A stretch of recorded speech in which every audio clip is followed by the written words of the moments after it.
The battle is near. Sounds of it echo off the tunnel's icy walls, metal crashing against stone, thunder ripping the air, the chest-shaking howls of Algox.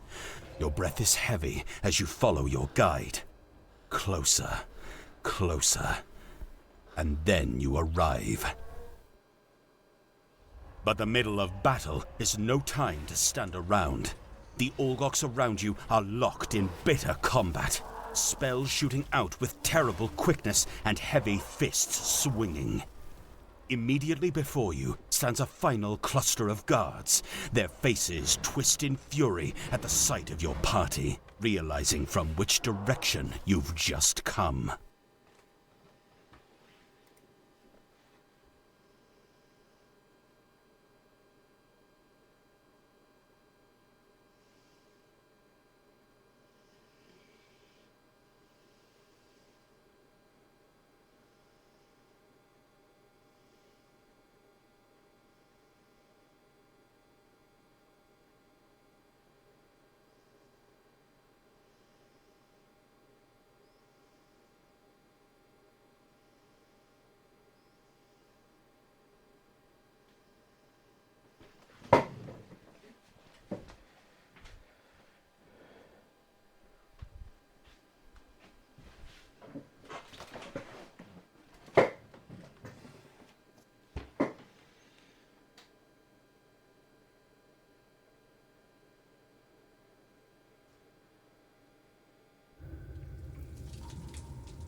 Doomed whelps! They shout.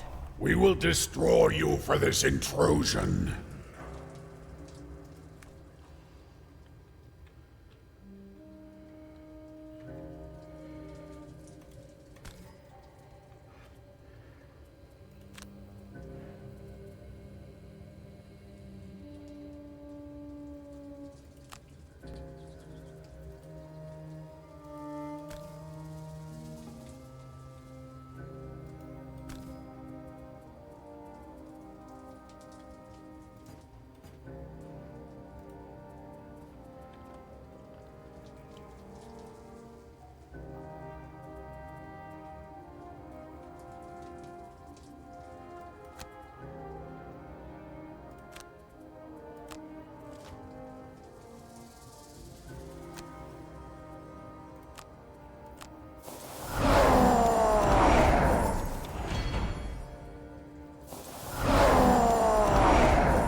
With the final group of guards dispatched, you move forward into the heart of the mountain.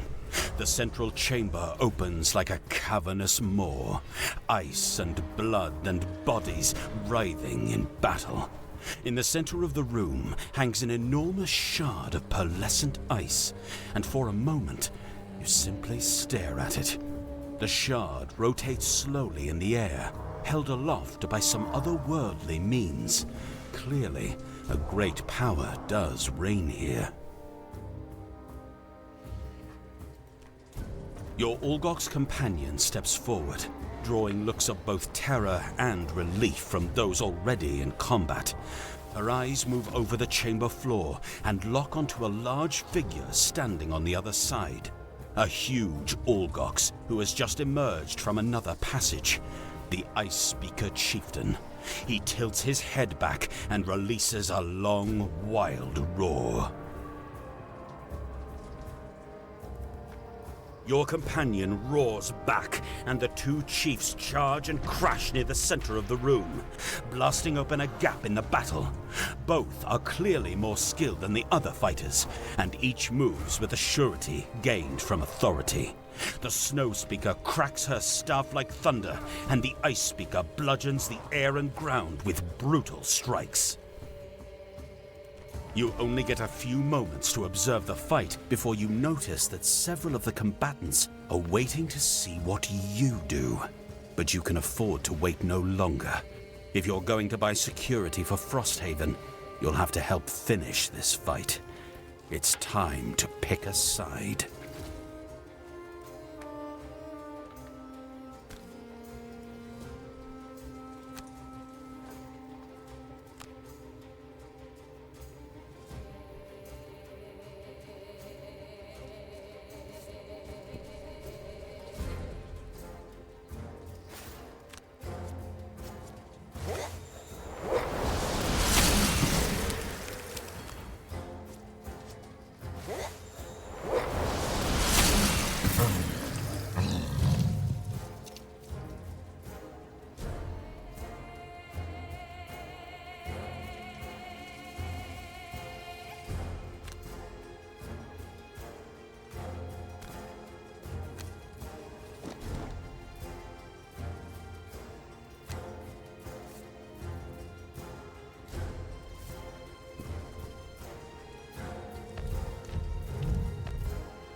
The Ice Speaker Chief, his body immense and heavy, finally crashes into the ground. His frozen fists shatter like glass. For a moment, there is silence. You have helped us reclaim what is rightfully ours, A voice says.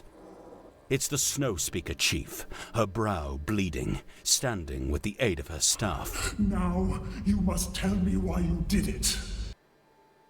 Seeing no alternative, you opt for honesty. You say that you've come here in response to the Ice Speaker attack on Frosthaven, on a mission to secure the town's safety. You'd hoped that by helping the Snow Speakers, you'd be able to broker some sort of alliance, or at least a truce. You're not sure how sincere this all sounds, with so much blood covering your clothes, but you do your best to put on a straight face. We have no quarrel with the human town. The Snow Speaker Chief says. In return for your aid, for now you will have no trouble from our tribe. Yet we cannot predict what the Ice Speakers will do. If you wish for safety, help us do away with these blasphemers once and for all. Before we came here, we spotted a group of Ice Speakers north of the Whitefire Wood. What they're doing there, we do not know, but they will launch a counterattack if we do not intervene. I charge you then, kill those who wish us harm, and we will see about this peace. Seeing peace within your grasp, you agree to the terms. Chief Lamprey, One of the Snow Speakers yells from the restless crowd. we do not need these soft, tiny creatures to defeat the Ice Speakers. Dare you is on our side. The chief wordlessly raises her chin.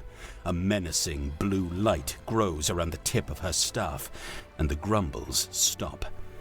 She considers you again and comes to another decision. These warriors are here by the will of Dare You. and it would be foolish not to use their aid.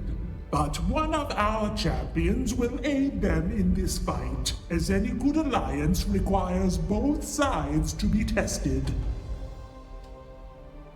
Finished with the Algox Mountain, you head back to Frosthaven to plan your next move. There you find Sather, speaking with a downtrodden populace, still reeling from the latest attack they barely survived. A few new support beams here and there, patch up some of the walls, and we'll be sure of snow in no time. You see, She says with a wink. the frost or fire in the world will keep us down for long. Her enthusiasm is met with minimal recognition as the residents continue to sift through the rubble. You grab the mare long enough to make a report of your time with the Algox. The sea have mercy. She snorts, slightly surprised. This internal struggle with the Algox explains a lot. But at least it sounds like you've made strong progress towards getting at least one group to stop attacking us, so that's something. We've had some troubling developments of our own while you've been gone. The mare continues. Some of the watchmen have reported lurkers of all things on the outskirts of the territory.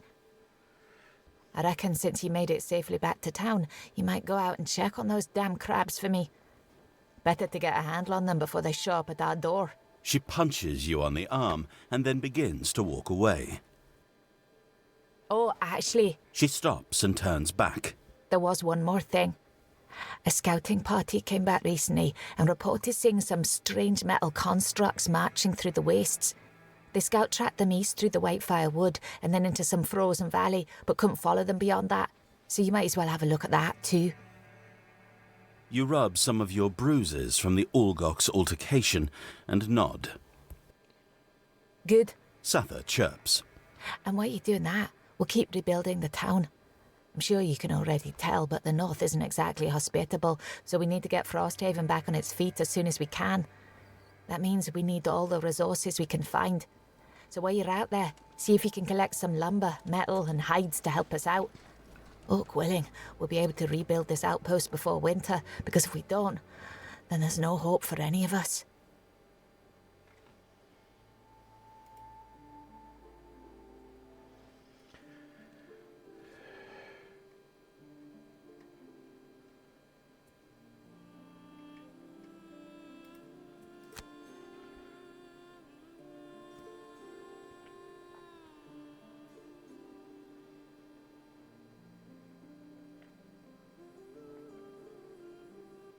A gentleman you haven't seen before wearing a dapper vest has set up a small table for cards on the street corner.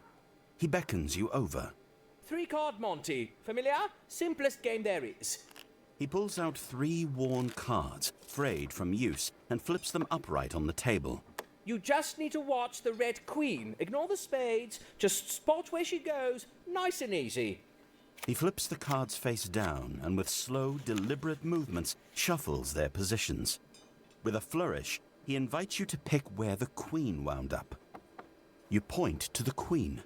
He flips it upright with feigned surprise. You got it! And on your first try. Say, why don't we make this interesting? You agree to a wager. He shows you the queen, then shuffles the cards across the table.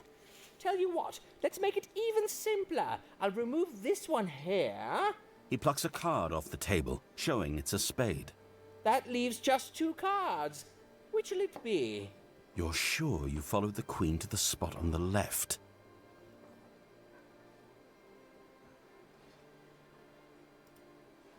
You flip over both cards at the same time. Aha! 2 spades, just like you suspected. You knock the table to the ground and drive the charlatan out of town.